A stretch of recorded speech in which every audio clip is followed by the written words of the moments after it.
하나님의 말씀 다니엘 12장 5절부터 13절 말씀입니다. 나 다니엘이 본즉 다른 두 사람이 있어 하나는 강 이쪽 언덕에 섰고 하나는 강 저쪽 언덕에 섰더니 그 중에 하나가 세마포 옷을 입은 자 곧 강물 위쪽에 있는 자에게 이르되 이 놀라운 일의 끝이 어느 때까지냐 하더라. 내가 들은즉 그 세마포 옷을 입고 강물 위쪽에 있는 자가 자기의 좌우 손을 들어 하늘을 향하여 영원히 살아계시는 이를 가리켜 맹세하여 이르되 반드시 한때 두때 반때를 지나서 성도의 권세가 다 깨지기까지니 그렇게 되면 이 모든 일이 다 끝나리라 하더라. 내가 듣고도 깨닫지 못한지라. 내가 이르되 내 주여 이 모든 일의 결국이 어떠하겠나이까 하니 그가 이르되 다니엘아 갈지어다. 이 말은 마지막 때까지 간수하고 봉함할 것임이니라. 많은 사람이 연단을 받아 스스로 정결하게 하며 희게 할 것이나 악한 사람은 악을 행하리니 악한 자는 아무것도 깨닫지 못하되 오직 지혜 있는 자는 깨달으리라. 매일 드리는 제사를 폐하며 멸망하게 할 가증한 것을 세울 때부터 1290일을 지낼 것이요 기다려서 1335일까지 이르는 그 사람은 복이 있으리라. 너는 가서 마지막을 기다리라. 이는 내가 평안히 쉬다가 끝날에는 내 몫을 누릴 것임이라. 아멘.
다니엘이 받은 천국 복음에 대해서 말씀을 나누겠습니다. 나라와 민족적으로 중요한 시기를 맞고 있습니다. 우리는 오늘 이와 같은 상황 가운데서 다니엘을 통해서 진정한 나라와 또 그 나라의 백성 관계에 대해서 함께 나누기를 원합니다. 다니엘서를 기록한 이 다니엘은 구약에서 하나님 사랑을 참 많이 받은 은혜가 충만했던 믿음의 사람이었습니다.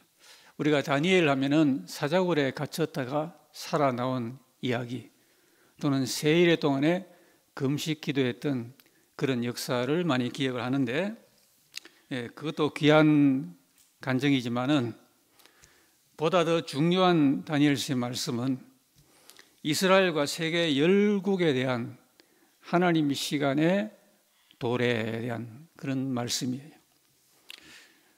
우리 주님도 또 사도 바울도 다니엘의 이 예언 말씀을 인용할 만큼 중요한 내용입니다. 다니엘이 포로 생활 중에도 그렇게 깨끗하게 하나님 믿는 믿음의 백성답게 담대하고 충성스럽게 살아왔기 때문에 하나님께서 많은 이스라엘 백성 가운데 다니엘을 선택을 해서 이 다니엘의 계시와 예언과 교훈의 말씀을 주신 것으로 생각을 합니다. 성경에서 아주 중요한 단어를 우리가 말한다면은 그것은 바로 천국이 되겠습니다. 우리가 성경과 천국, 그 다음에 현실 생활, 그것의 순서를 말한다면은 성경을 알고 그리고 천국을 알고 그 다음에 현실 생활입니다. 이 현실 생활을 맨 먼저 놓으면은 그만 모든 게 혼돈이 됩니다. 오늘 우리가 이 천국에 대한 성경 진리를 공부하는 마음으로 나누어서 우리 천국 순례기를 더욱 견고하게 다져나가기를 원합니다. 먼저 이 시간 우리가 생각할 것은 성경이 말하는 이 천국에 관한 우리의 교훈을 받는 것입니다. 천국도 나라 국자이기 때문에 하나의 나라입니다. 정확히 말하면 천국은 민주주의 나라가 아니고 왕국입니다. 원래 그 의미상 그렇습니다. 왕정 국가에 천국이라는 성경 단어가 하늘의 왕국이라는 그런 두 단어예요. 왕이 계시는 나라, 왕이 통치하는 그런 왕국입니다. 복음서에 나오는 그 열 문화의 비유가 있습니다. 거기에 보면은 어떤 귀인이 왕위를 받아가지고 오려고 먼 나라로 이제 가는데 마침내 왕위를 받고 돌아옵니다. 와서는 포상할 백성은 종들을 포상을 하는데 그 이제 백성들 가운데 자기를 미워하고 그가 우리 왕됨을 원치 않습니다라는 내용으로 밀사를 보내고 이런 행동을 했던 그 백성들에게는 누가복음 19장에 보면은 나의 왕됨을 원하지 않던 저 원수들을 이리로 끌어다가 내 앞에서 죽이라 그렇게 명령을 합니다. 주님의 왕되심을 강조하는 비유죠. 신앙이라는 것은 결국 이 천국의 군주이신 분, 예수님의 이 왕되심, 이것을 얼마나 우리가 진실되게 인정하고 고백하느냐 하는 게 관건입니다. 이 천국은 신구약 성경의 핵심적인 가르침입니다. 우리가 산상수훈을 읽으면은 거기에 보면은 세상 살면서 아무 염려를 하지 말고 오직 천국과 주님의 나라와 그 의를 먼저 구하여라. 그러면 내가 모든 것을 너에게 더하여 줄게. 그런 약속의 말씀이 있죠. 천국과 그분의 의라는 것은 복음의 핵심 테마이기도 합니다. 우리가 주기도문에서도 주님은 그 점을 강조하셨어요. 하나님의 나라가 임하옵시며 주님의 이름이 거룩임 받으시고 바로 나라가 임하시기를 매일 주기도처럼 기도하라 하신 것이죠. 우리 주님의 공생에 입을 여셔서 제일 먼저 말씀하신 주님 메시지의 테마도 천국이었습니다. 그리고 그 천국에 들어가는 중요한 관건은 사람들이 회개하는 것이다. 그렇게 말씀했죠. 마태복음 4장 17절에 회개하여라. 천국이 가까이 왔느니라. 비로소 주님이 이 말씀을 최초로 입을 열어 메시지로 전파하셨다는 것입니다. 무슨 말입니까? 천국은 회개하는 사람이 들어가는 나라라. 그런 말씀을 하신 것이죠. 주님의 이 첫 메시지는 성경의 어느 저자보다 확실한 구원의 진리를 말해주고 있는 것입니다. 어떤 이유이든 어떤 사람이든 회개하기를 거부하면 천국에 들어갈 수가 없는 것입니다. 그러므로 천국 들어가기를 원하는 사람은 회개를 하되 분명하고 철저하게 회개를 해야 되는 것입니다. 사도행전에 나오는 그 안타까운 부부 아나니아 삽비라 이야기를 우리가 알고 있습니다. 그 부부는 집을 팔아서 절반이나 바쳤는데도 심판을 받았습니다. 그 이유는 마음으로 성령님을 속였다. 그것을 베드로가 성령으로 파악하고서는 그 심판의 징벌을 내렸죠. 요한계시록 7교회에 주님이 친서를 주셨습니다. 2장과 3장에서 그 2장 안에 회개가 모두 8번이나 강조가 됩니다. 그러니까 요한계시록도 그렇고 성경 전체가 회개를 얼마나 강조하는 하나님 말씀인지 모릅니다. 여러분, 교회에 다니는 우리들에 대하여 이 교회는 결코 회개의 면책지대가 아니에요. 왜냐하면 주님의 그 서신은 교회에 주어진 서신이기 때문입니다. 그렇기 때문에 안 믿는 사람은 예수님을 믿도록 회개를 해야 되고요. 교회 안에 믿는 성도들은 자신이 믿는 그 믿음을 헛되이 믿지 않도록 잘 회개하고 믿어야 되는 것입니다. 마가복음 1장 15절에 가라사대 때가 찼고 하나님 나라 가까이 왔으니 회개하고 복음을 믿으라. 회개하고 복음을 믿으라. 그렇게 말씀했어요. 성경에 보면 만일 회개하지 아니하면 큰 환난 가운데 던지겠다. 주님은 그렇게 말씀했습니다. 그러므로 우리는 천국을 사모하는 성도로 믿음 생활을 해야 됩니다. 사모해야 됩니다. 베드로는 베드로후서에서 하나님 나라의 임하기를 바라보고 간절히 사모하라. 그날에 하늘이 불에 타서 풀어지고 물질이 뜨거운 불에 녹아진다. 그래서 그 날을 바라보고 간절히 사모하라. 그래야 그 나라를 기업으로 받는다. 그랬습니다. 누가복음 13장에서는 좁은 문으로 들어가기를 힘쓰라. 내가 너에게 이르노니 들어가기를 구하여도 못하는 자가 많으리라. 천국이 인간적으로 올 때 들어가기가 그리 쉬운 나라가 아니죠. 그래서 그렇게 말씀하신 것입니다. 여러분, 신자에게 선택은 아주 분명합니다. 마가복음에 사람이 만일 온천을 얻고도 자기 목숨을 잃으면 무엇이 유익하리요? 사람이 무엇을 주고 자기 목숨과 바꾸겠느냐? 지당한 말씀이죠. 가장 중요한 우리의 생명입니다. 오늘 현대 종교와 현대 신앙이 현세적으로 치우치고 있는 것을 조심해야 되겠습니다. 현세에만 몰입하는 종교나 신앙은 아무 영적 유익이 없습니다. 성경에 보면은 지상에서 살다가 어느 날 죽어서 내세로 넘어온 2사람이 있었습니다. 그 2사람이 어느 날 내세로 가서 아브라함을 보게 되었습니다. 근데 아브라함 앞에 선 그 둘에게 아브라함이 이런 결론을 줍니다. 인생을 살 때 남의 집 앞에서 글씨가던 그 나사로라는 사람, 그 다음에 또한 날마다 호화롭게 즐기던 집주인, 이 2사람인데요. 그 둘에게 아브라함은 누가복음 16장 25절에 보면은 한 평생에 대한 또 금세와 넷에 대한 이런 상관관계의 결론을 지어줍니다. 아브라함이 가로되 너는 살았을 때 좋은 것을 받았고 나사로는 고난을 받았으니 이것을 기억해라. 이제 그는 여기서 위로를 받고 너는 괴로움을 받느니라.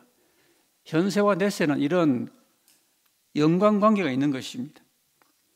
한 사람은 너무너무 비참하게 살았지만은 그 인생은 결국 영원히 승리한 거죠.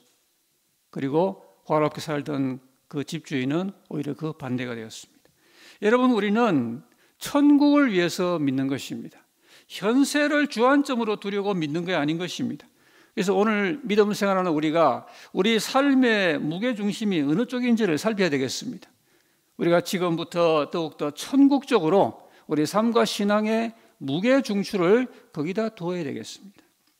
성경이 말하는 천국론을 우리가 잘 새겨 우리 믿음 생활에 조금 더 어려움이 없어야 되겠습니다. 둘째는 천국적인 시간관과 천국적인 우주관, 역사관, 이런 면에 대해서 우리가 기본적으로 또 알아야 될 교훈이 있습니다. 자, 천국에 대해서 중요한 점은 여기서 출발합니다. 그 나라가 실제하고 또 실존한다는 점입니다. 오늘 세상 사람들은 천국이라는 단어는 다 씁니다. 그러나 천국이 어디에 있나 다들 그러고 삽니다. 거듭나지 못한 믿음이 없는 사람들의 영적으로 비참한 영적 무지의 현실이죠.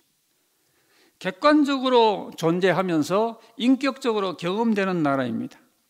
천국은 분명한 그런 실존의 나라인 것입니다.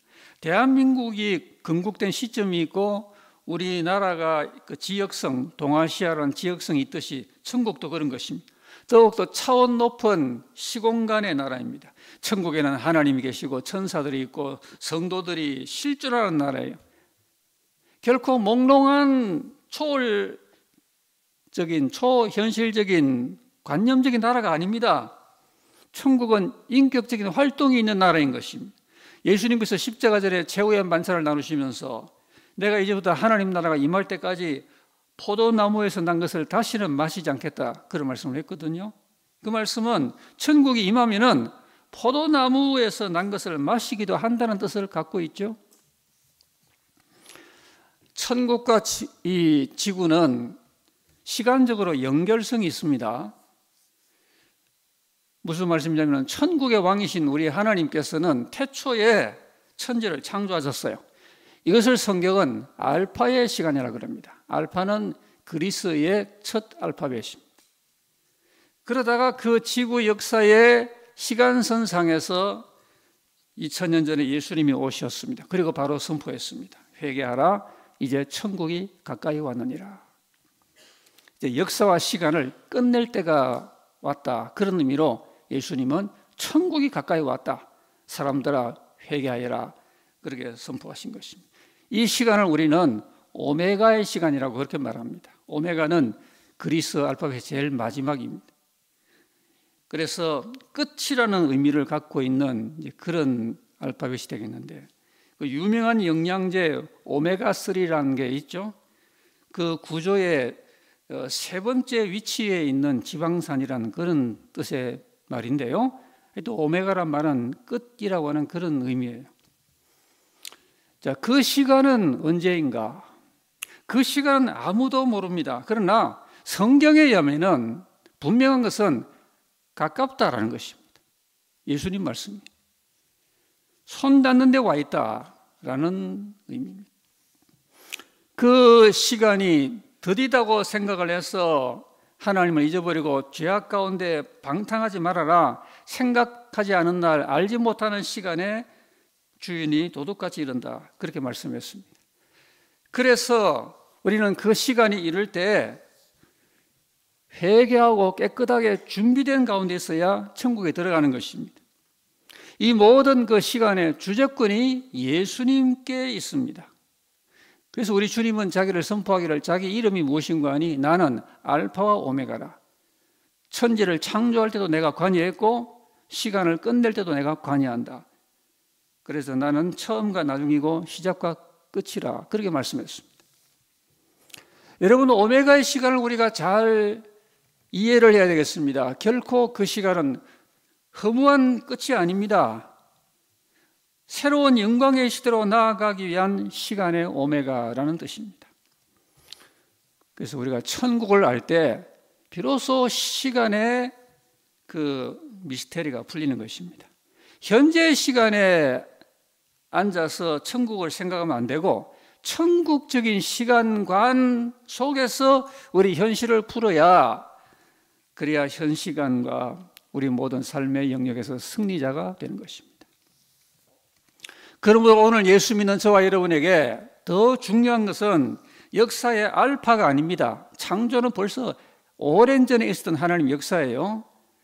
알파의 시간보다 더 중요한 우리 역사와 신앙의 초점은 오메가의 시간인 것입니다.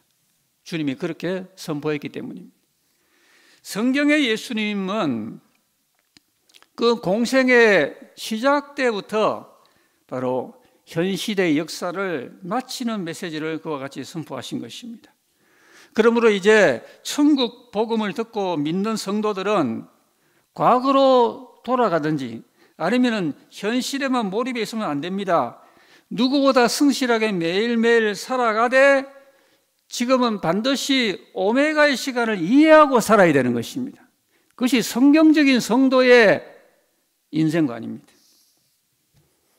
그래서 어느 성경에도 없는 내용이 요한계시록 1장 3절에 명시가 됩니다. 이 예언의 말씀을 읽는 자와 듣는 자와 그 가운데 기록한 것을 지키는 자는 복이 있나니 때가 가까움이라.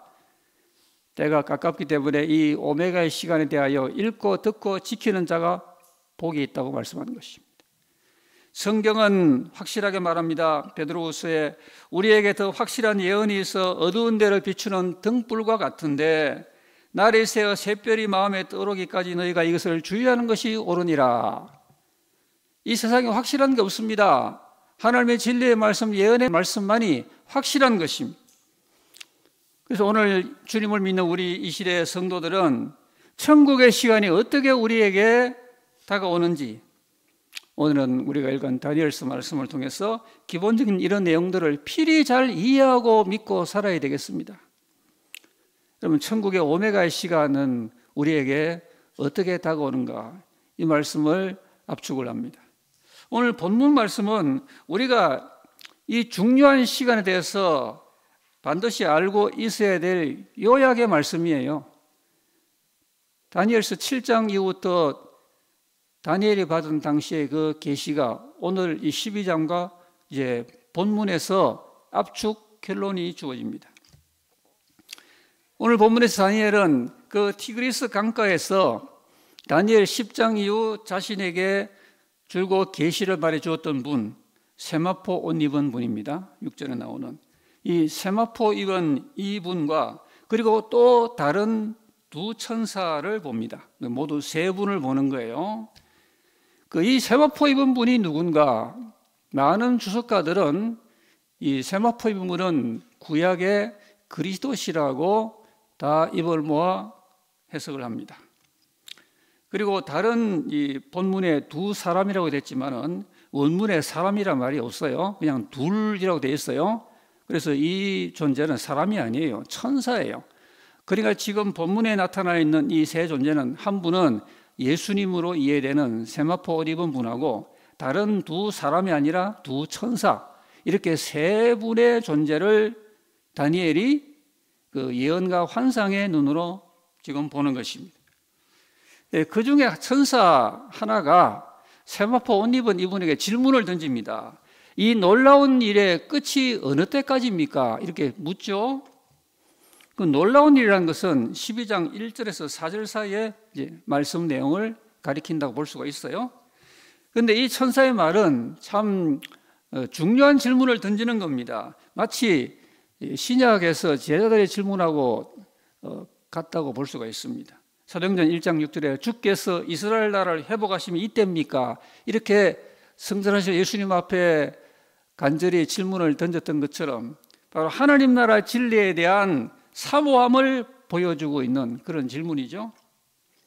자, 이 질문에 대해서 세마포 옷 입은 분이 계시의 답을 들려줍니다.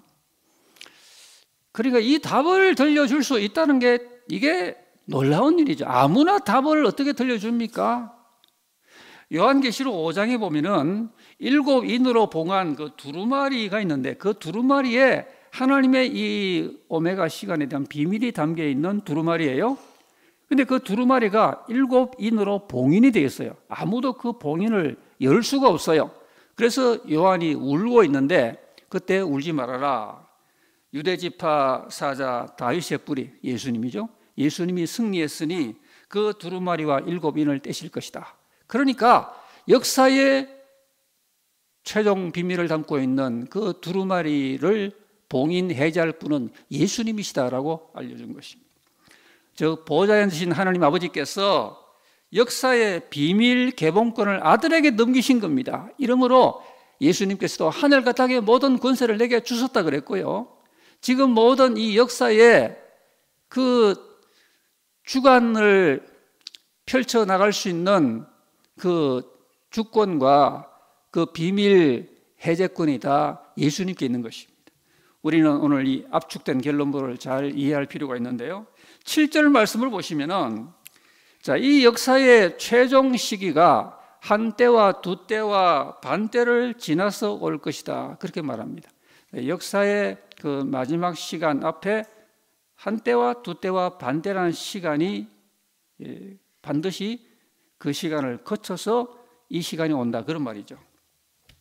한 시기, 두 시기, 반 시기 합하면은 3시기 반이죠. 확실히 3년 반을 가리킵니다. 이 3년 반이라는 시간이 너무 중요하기 때문에 성경에는 이 기간에 대하여 같은 의미를 가진 여러 표현을 우리에게 강조해 줍니다. 본문에도 42달이라는 말도 나오고요.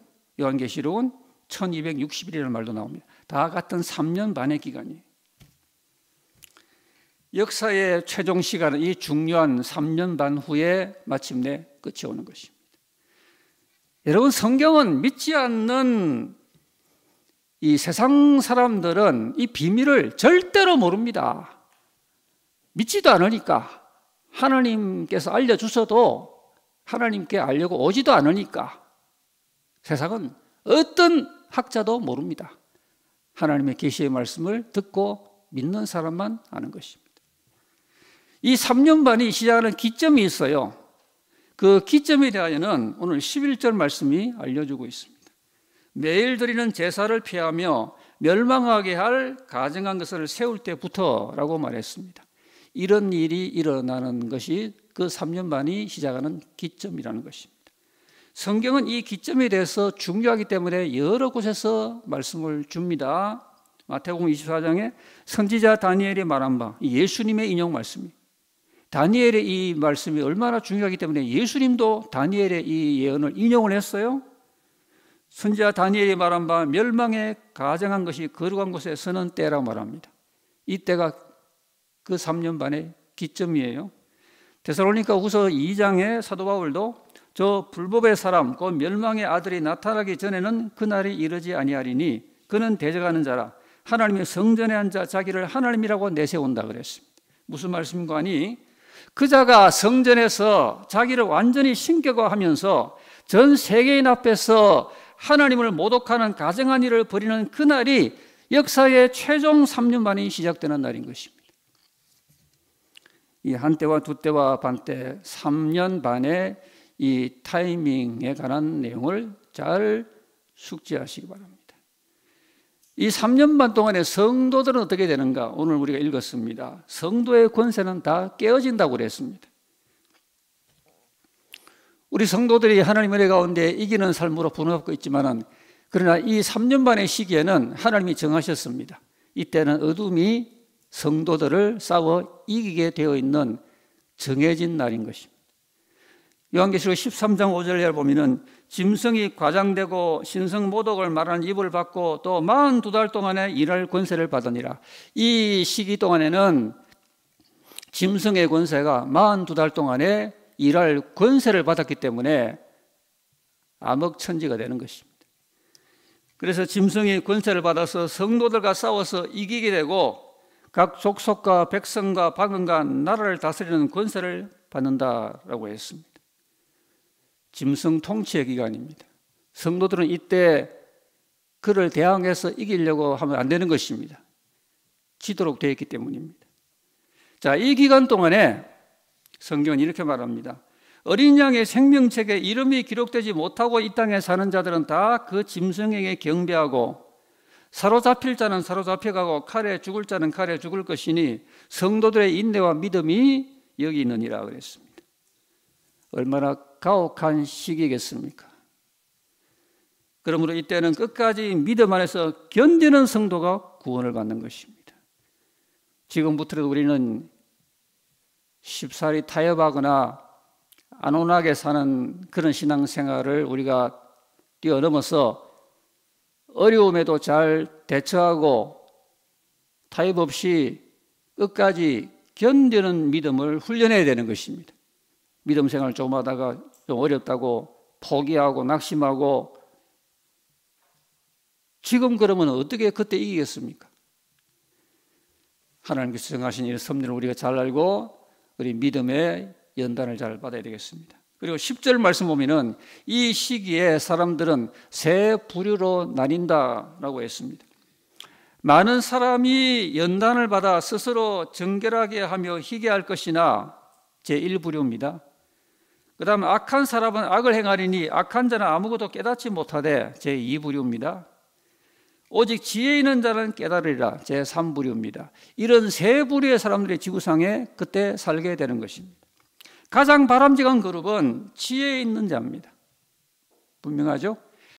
첫 열매물이라고 그럽니다. 하나님 앞에 믿음이나 모든 면에서 우리가 지난주에 생각했던 것은 영적으로 잘 성숙해서 천국의 열매가 첫 열매를 맺힌 이런 신앙과 삶의 결실자를 뜻합니다. 마치 슬기로운 5 처녀와 같이 이때 지혜로운 사람은 그 지혜로 모든 신앙생활에 승리하는 것이기 때문에 궁창의 빛과 같이 빛나게 되는 것입니다. 그 다음에는 연단을 받아서 스스로 정결하게 하고 희게 될 무리입니다. 이 연단을 받는단 말은 가혹한 시련 가운데 정죄되고 시험된다 이런 뜻을 갖고 있습니다. 그래서 10절에 나오는 이 연단을 받아서 이렇게 정련되고 이렇게 시험될 이런 무리는 바로 그 환난 가운데서 연단을 받는 것입니다. 그래서 마침내 잘 견디는 믿음 가운데서 예수님의 보혈로 씻고 흰옷을 입게 되는 이런 무리가 바로 이 두 번째 그룹인 것입니다. 여러분, 이 연단이라는 게 참 중요합니다. 지금도 신앙은 연단으로 신앙이 자라는 것입니다. 나는 연단이고 뭐고 그런 거 다 싫습니다. 편하게 믿고 편하게 살고 싶습니다. 이런 사람은 믿음이 자랄 수 없는 것입니다. 반드시 예외 없습니다. 예수님도 고난을 통하여 온전하게 되었다 그랬는데 우리가 어찌 연단을 받지 않고 훈련받지 아니하고 믿음이 자라겠습니까? 특별히 이 시기 동안에는 환난 중에 연단을 받고서 예수님의 보혈로 씻은 흰옷을 입게 될 그런 시기이기 때문에 우리가 이 연단이 비로소 나를 하나님의 백성 되게 만든다는 하나님의 은혜요 자비의 표로서 이해를 해야 되는 것입니다. 하나님의 구원하시는 자비입니다. 지금 미지근하게 믿는 그런 신자도 그때가 되면 큰 환난 가운데 잘 견디고 합당한 믿음의 고백자로 시험되고 재련되어서 보좌 앞에 서게 되는 것입니다. 그래서 이들이 보좌 앞에서 구원의 찬양을 부르는 것이 요한계시록 7장에 나오는 두 번째 그룹의 비전이 되겠습니다. 이렇기 때문에 지금도 그렇지만은 앞으로 하나님의 그 시기가 오면은 환난과 핍박을 받는 것은 마지막 시대에 하나님의 구원의 백성으로 부름받고 택함받은 사람들이 하나님의 구원을 이루기 위하여 받는 은혜의 표인 것입니다. 사도 바울도 그랬어요. 우리가 고난받는 것은 천국 들어갈 하나님 백성으로서 합당하다고 인치는 표라 그랬어요. 세상 사람들은 고난을 요리조리 피하고 타협하고 그러지만 우리는 진리대로 살다 보니까 고난이 닥치죠. 그러나 이 고난 자체가 너는 하나님의 자녀야 라고 하나님이 인정하는 표라는 말입니다. 그러므로 이런 고난과 연단은 피하면 안 되는 것입니다. 연단을 받아서 미지근한 내 믿음이 뜨겁고 하나님 앞에 장성하게 되는 것이기 때문입니다. 세 번째 불행한 그룹은 아무것도 깨닫지 못하고 악을 행하는 사람들인데 수치를 당해서 영원히 부끄러움을 당한다고 그랬습니다. 그래서 요한계시록 22장 11절에도 불의를 행하는 자는 그대로 불의를 행하고 더러운 자는 그대로 더럽고 의로운 자는 그대로 의를 행하고 거룩한 자는 그대로 거룩하게 하라. 이때 우리가 어떤 부류에 속하여 소망의 삶을 인정받는 그런 믿음과 삶을 살 것인지 우리가 눈을 부릅뜨고 잘 우리 삶의 남은 여정을 살피고 그 길로 잘 뒤따라 걸어가야 되겠습니다. 11절에 보시면은 이 기간이 경과해서 1290일까지 이제 그때는 이미 주님이 오셔서 악마의 모든 세력을 주님께서 예리한 검으로 격파를 해버리시는 그런 심판이 완료되는 것이 1290일까지고 12절에 하면은 그 모든 정리정돈이 다 끝나고 천년왕국이 시작되는 그런 준비의 기간이 되는 것입니다. 여러분, 다니엘은 2500년 전의 사람입니다. 이 천국 복음이 완성되는 놀라운 계시를 2500년 전에 우리나라 신라시대, 고구려 시대 그 이전에 다니엘이 이 놀라운 천국 계시를 받았어요. 다니엘서에 나와 있는 이 계시는 그로부터 500년 후에 요한이 받았던 요한계시록과 내용이 전혀 틀리지 않습니다. 똑같습니다. 하나님 말씀이기 때문이고 진리이기 때문입니다. 그 당시는 다니엘에게 주어졌던 이 말씀이 마지막 때까지 간수하고 봉해라. 그래서 다니엘 자신도 이 계시를 받고 잘 몰랐어요. 예언을 받고 다니엘이 어리벙벙했다라고 그렇게 나와 있어요. 그래서 하나님께서 다니엘아, 이 계시는 마지막 때의 계시이기 때문에 너는 이제 안식하여라. 그렇게 말씀을 했고요. 그러나 이제는 다릅니다. 요한계시록 22장 10절에 보면은 내게 말하되 이 두루마리 예언의 말씀을 임봉하지 말라. 때가 가까우니라. 다니엘에게는 임봉하라 그러는데 요한에게는 임봉하지 말라. 때가 가깝다. 그렇게 말한 것입니다. 그러므로 우리의 성도들은 성경 말씀과 계시의 말씀, 이 성경에 나와 있는 특별히 중요한 이런 말씀을 닫아놓고 있으면 안 되는 것입니다. 열어서 말씀을 듣고 깨닫고 지켜야 되는 것입니다. 그래야 이때 승리자가 된다 그랬습니다. 마지막 때 점점 더 짙어가는 징조를 보고 있지 않습니까? 오늘 말씀 듣는 모두에게 말씀이 열리시기를 바라고요. 이 말씀을 사모하고 이해하시고 마음과 삶에서 반드시 지켜지는 은혜와 승리가 있게 되시기를 예수 이름으로 기원합니다.